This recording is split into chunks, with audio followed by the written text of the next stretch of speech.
Welcome, Libra. This is Regina from Pacific Tarot, getting ready to do your new moon in Cancer reading. The new moon occurs on Monday, tomorrow, in the very early hours of the morning on the west coast of the U.S. So there are many things happening. This opposition that the moon is creating with Pluto, it's in positive aspect to Neptune and Uranus. So there's a lot that's happening in terms of washing away, allowing ourselves to experience the last vestiges of some changes, deep changes that we want to make in preparation for new. However, several planets, as many as 7, will be soon moving retrograde. So this is a unique and very intense time for healing. So let's get started with your overall energy for Libra.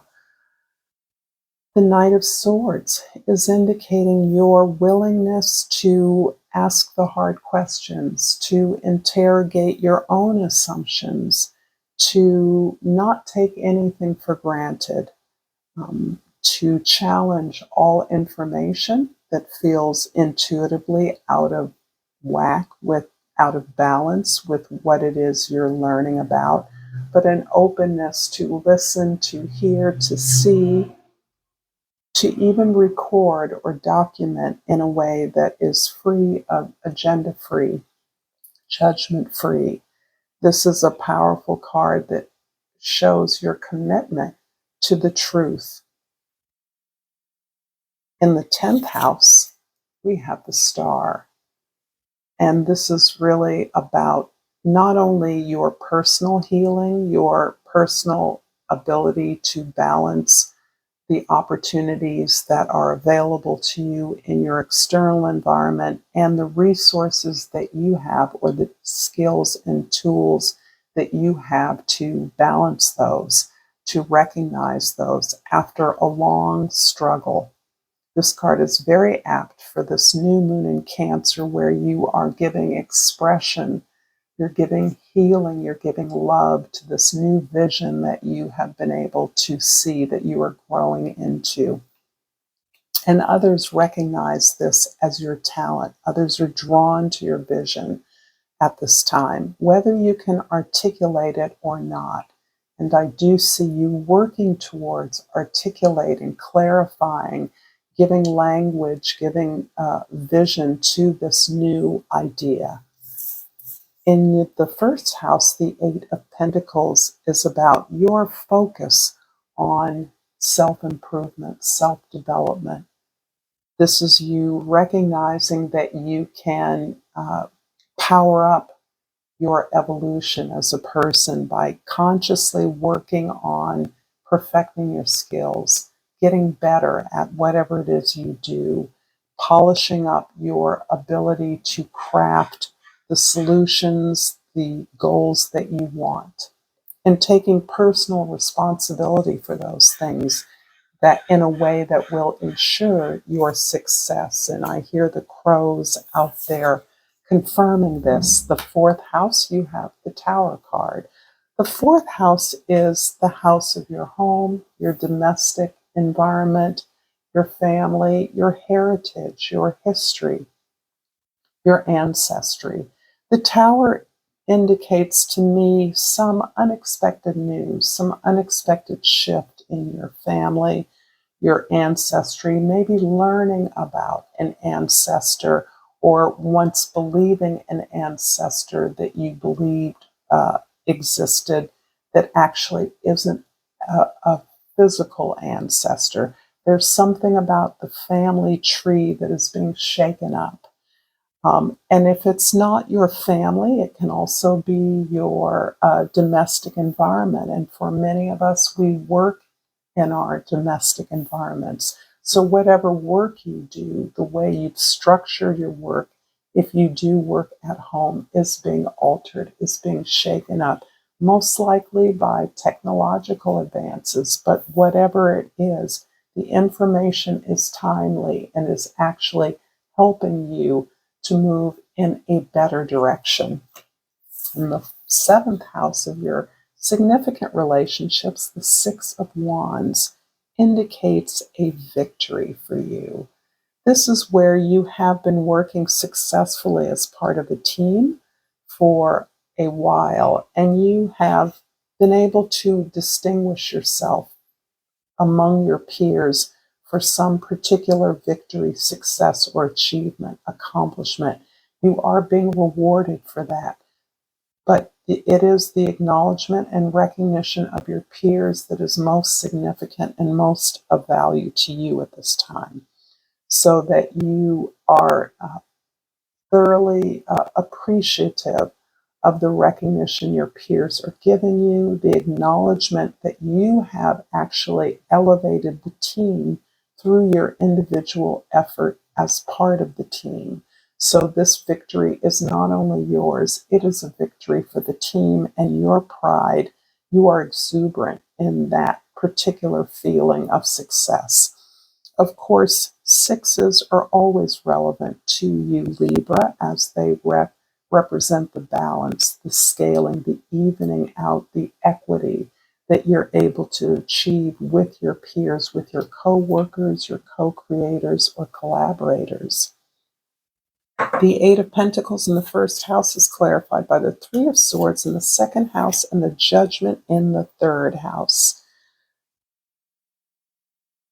There has been your now real clarity about a pattern of heartaches that you've experienced, so that you are recognizing that this pattern that has produced significant challenges for you repeatedly is now culminating in an opportunity for you to redo an opportunity, a relationship, a project that you have done before. This may have been a project that never came to fruition, was not successful, you did not consider a success, or was actively a failure, something you could never quite bring together.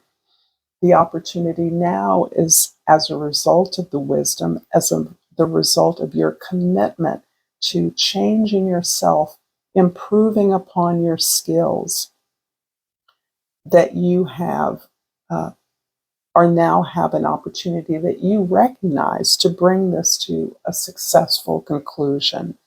This is you actually folding in your sense of purpose, your sense of service with a goal that has always eluded you.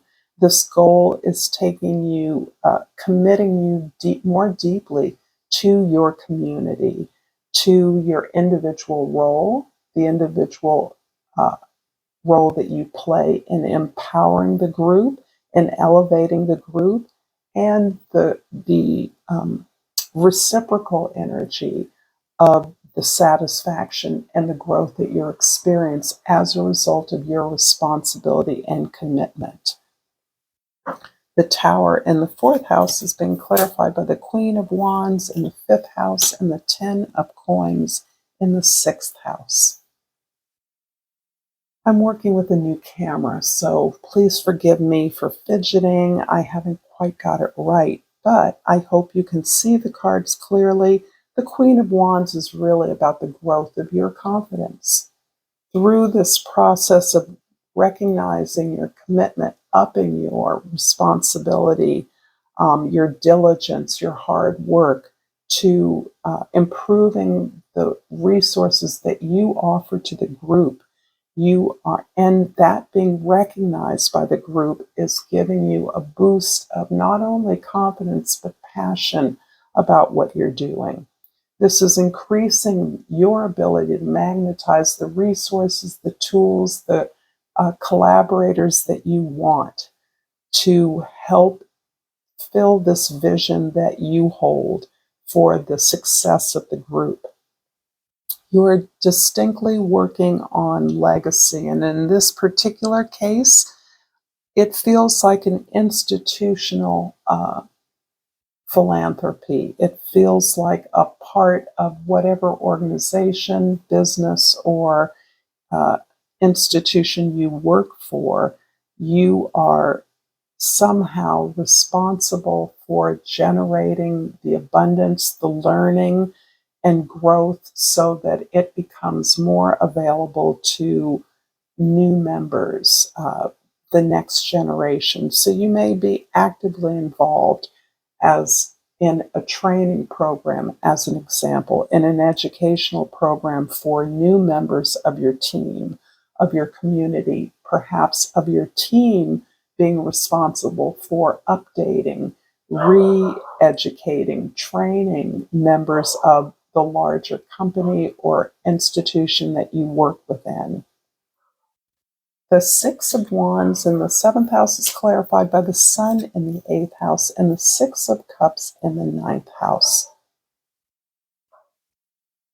Yes, there is a feeling of revisiting something that gave you a lot of pleasure in the past. It may have been all the way back in your childhood. It also can have been sometime during your formative years, but in your prior experiences, you have been deeply connected with those that allowed you to express your gifts, to blossom in some way that allowed you to be creative about the work you do, creative about your skill, your talent. And this is giving you immense sunshine indeed, but immense pleasure and happiness, so that you feel a sense of returning to something that didn't work out well in the past, but now you see the way to happiness, to success, to not only experiencing the pleasure and joy of your own imaginative and creative expression, but of actually informing, modeling for others the deep service nature of what it is that you're doing. And this is sort of completing the circle of love that you may be experiencing. The 10th house, the star card, is clarified by the King of Swords in the 11th house and the Six of Swords in the 12th house. So you are really about looking for the truth in your experiences, in the work of the group that you're involved in. You're really looking to lead a confab or a coming together, an association of organizations, of teams like yours. And this is about really impacting on deeper global change, deeper improvements to your social environment. In order to do this, you may be tasked to travel. You are willing to travel. You're willing to move to wherever. The location is irrelevant to you. What is critical is the information that the healing information, the healing emotions and experiences that you and your team are able to create. You are recording this, you are documenting this, and I dare say that there could be a lot of food for thought, a lot of inspiration in journaling this experience, the growth of this experience, and the ability to share it on possibly an international stage. I'm hoping that this is resonating for you, Libra. If so, please like and subscribe to my channel, Pacific Tarot, and I have pulled the Brazilianite, and the key word is flexibility. I'm flexible and free to be me. I've also pulled a wild unknown archetype card, and it is the fault line. So I'm just going to read you a short blurb about the fault line, because there's much more about this card that I will share in a short for you, Libra. The fault line, key. In Japanese kintsugi pottery, gold is used to mend cracks. Breaks are thought of as precious rather than something to be hidden. So the fault line is that weak link, the fissure, the crack, and it is redefining reality, breaking open something. So I'm going to leave that for a short and further information. I'd love some comments on my use of these wild unknown archetypes. I'm using them for the first time. And if you enjoy it, let me know. Until next time, Libra, namaste.